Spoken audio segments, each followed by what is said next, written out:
ABC Listen. Podcasts, radio, news, music and more. You can do quite a lot with 3.5 hours of live radio. Welcome to Radio National Breakfast. Cyclone Trump has well and truly hit the Middle East. We cannot leave Belarus as consolation prize for Putin. Mr. Trump's decision really shocked us. If I can use the word bollocks on air, I'd use it. It's almost a redraw of the space race here between America and China. It is fascinating. So catch up on the morning's news with a new podcast, The Breakfast Wrap. Search Radio National Breakfast in the Listen app and we'll see you there.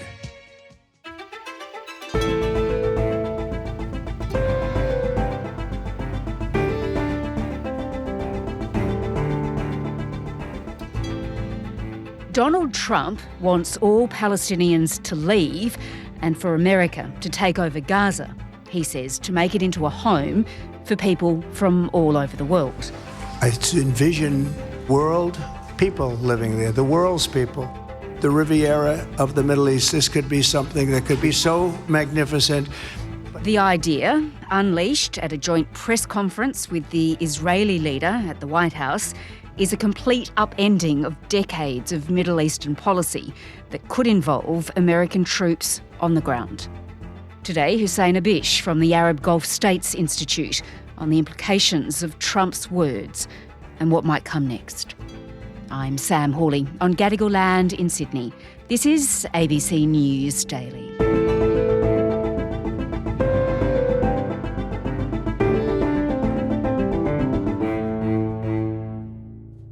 Hussein, wow. Indeed. I mean, just incredible. Wow is the only word, really. Yeah, truly is. Donald Trump, he says he plans for the US to take over Gaza, to own it, to level it. They are his words. That's his words. The U.S. will take over the Gaza Strip, will own it, and be responsible for dismantling all of the dangerous unexploded bombs and other weapons on the site, level the site and get rid of the...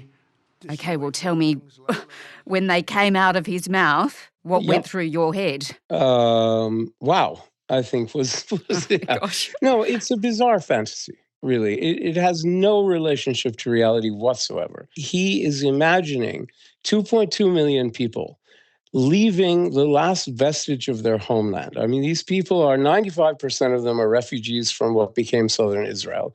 And now he's saying that they should leave the last corner of their country that they're clinging onto and go elsewhere. He's suggesting Egypt and Jordan. And those people will now be able to live in peace. We'll make sure that it's done world class. It'll be wonderful for the people. And I have a feeling that despite them saying no, I have a feeling that the king in Jordan and that the general in Egypt will open their hearts and will give us the kind of land that we need to get this done. And so it's a pipe dream, it's a fantasy, and it's very hard to know what he hopes to accomplish by saying this. He was standing, of course, next to the Israeli leader, Benjamin Netanyahu, when he made these comments. Praise, of course, flowing from both sides. Of course. I've said this before. I'll say it again. You are the greatest friend Israel has ever had in the White House. He was grinning from ear to ear because what could be more delightful to a right-wing Israeli ear than the idea of getting 2.2 million Palestinians out of the last part of Palestine and into somewhere else. The whole project of right-wing Zionism from the beginning has been the removal of Arabs from Palestine, that is to say the Palestinians, and their replacement with Jews, because this area will not be empty. It will not be filled by Americans. Ultimately, it would be filled by Israeli settlers if the president's vision ever came to pass. There's no question about that. Of course, in the past, the president's son-in-law, Jared Kushner, has waxed eloquent about stunning beachfront development properties on the Gaza coastline, describing it as idyllic and wonderful and one of the greatest places on earth. And he's right about all of that. It would be a fantastic sort of development project. So in a way, Donald Trump may be looking at the Palestinians of Gaza as obstreperous tenants living in an area of real estate that he wants to develop in Manhattan. And they just have to be gotten out and made to kind of leave. And he's framing it all in a humanitarian way. The only reason the Palestinians want to go back to Gaza is they have no alternative. It's right now a demolition site. This is just a demolition site. They instead can occupy all of a beautiful area with homes and safety, and they can live out their lives in peace and harmony instead of having to go back and do it again. But what he's not taking into consideration, apart from the fact that no one is going to take these people, is also the fact that they don't want to go. I do see a long-term ownership position, and I see it bringing great stability to that part of the Middle East and maybe the entire Middle East. What does he mean also by owning Gaza? How does he own Gaza? I haven't the faintest idea. Everybody I've spoken to loves the idea of the United States owning that piece of land, developing and creating thousands of jobs with. Well, how does he do it without military commitment? Well, you can't, of course, and the whole thing is bizarre. The idea that Gaza would become sort of a U.S.-controlled area like the Virgin Islands or Guam or Samoa or Puerto Rico, a U.S. territory overseas is how it's usually characterized under U.S. law, is just ridiculous. And there's no mechanism for doing it legally and no mechanism for doing it militarily. Well, Benjamin Netanyahu thinks or says this is Donald Trump thinking outside the box and that this is a great idea because it could enable Israel to achieve its three goals: destroying Hamas, securing the hostages, and making sure Israel is safe. Well, it would do that, and it would go further. It would also expand on Israel's founding goal of taking over all of mandatory Palestine, all of British mandatory Palestine, and turning it from a place that was majority Arab and still has got a strong Arab plurality into a place with a very strong Jewish majority. And, in the end, if Palestinians say no, Trump can describe them as ungrateful wretches who didn't take a good offer and wouldn't accept a helping hand.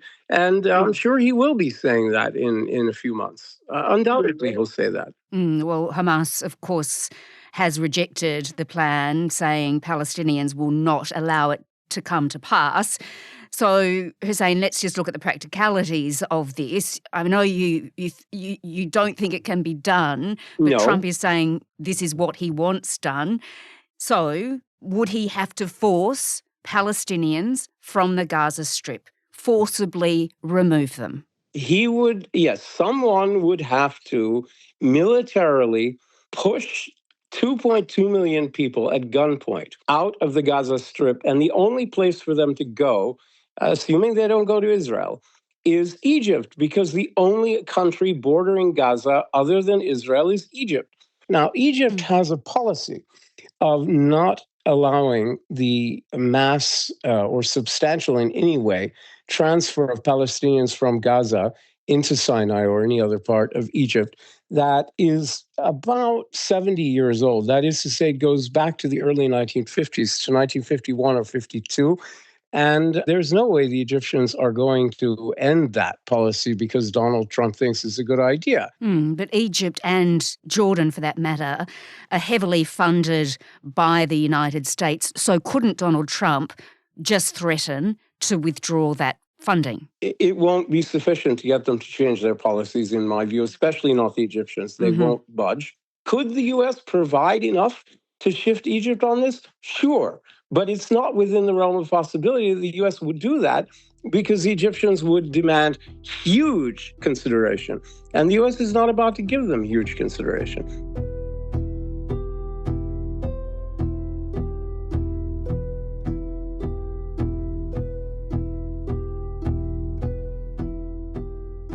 Well, Hussein, what does it mean for the two-state solution, a plan to create a Palestinian state separate from the state of Israel? Is that dead in Donald Trump's mind? That's a really great question. I think you've gotten to the heart of it, because what it suggests is that, number one, Donald Trump has moved, as Mr. Netanyahu says, outside of the box. That he ditched, and he did it in his first term, decades of U.S. commitment to a two-state solution that goes back, in effect, to 1967, and has embraced the idea of a greater Israel.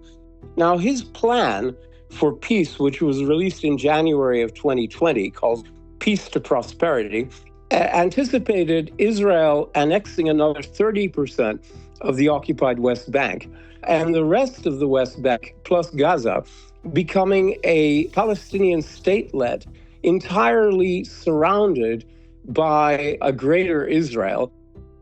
And no Palestinian is interested in this. Why would they accept that? Better to continue with the occupation, honestly, than take something like that. The idea that these people simply don't have any national rights, any right to self-determination, and any real connection to their country, that they're just Lego pieces, that they're just on a chessboard or something. You can move them around and say it'll be better here, is a remarkably callous way of looking at things. And what it means is that we can expect Donald Trump to take concepts of Israeli annexation and possibly expulsion of Palestinians in the West Bank very seriously. In other words, the messaging might be more about the West Bank than about Gaza. All right. Well, Hussein, it is all extraordinary. How do you think the region will respond to this, the Arab nations? Very badly. They've already responded badly. I mean, I'm talking about Saudi Arabia, Egypt, Jordan, the UAE, Qatar. These countries are very close to the United States, coming together and issuing statements saying absolutely not. And they're not just once, but several times since he started with this bizarre idea of moving all the Palestinians out of Gaza. And now that he's added, and by the way, the United States is going to take over Gaza, the Arab leaders are not going to like this one bit. It's not going to play well in the Arab world. And it's a bizarre idea. It sounds very hostile. Well, Hussein, of course, it comes during this first phase of the ceasefire between Israel and Hamas. Trump says that unless all the hostages are released, America will become more violent. Yes. They were his words. But we'd like to get all of the hostages. And if we don't, it will just make us somewhat more violent. I will tell you that, because they would have broken their word. What does it mean for the stability of the ceasefire? Yeah, well, okay, that's interesting. That it doesn't mean much, because he also wants a second phase in the ceasefire.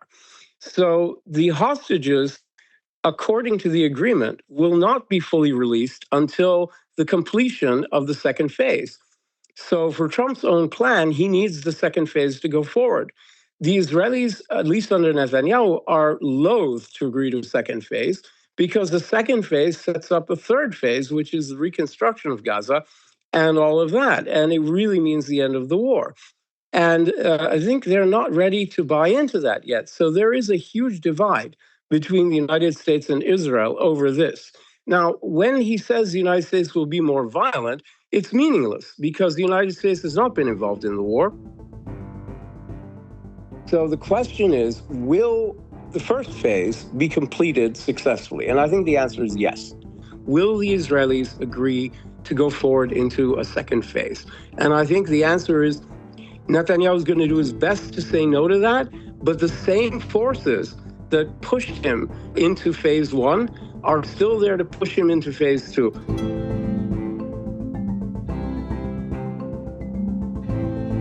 Hussein Ibish is from the Arab Gulf States Institute, based in Washington, D.C. This episode was produced by Sydney Peed and Cara Jensen-McKinnon. Audio production by Sam Dunn. Our supervising producer is David Cody. I'm Sam Hawley. To get in touch with the team, please email us on ABC News Daily at abc.net.au. Thanks for listening.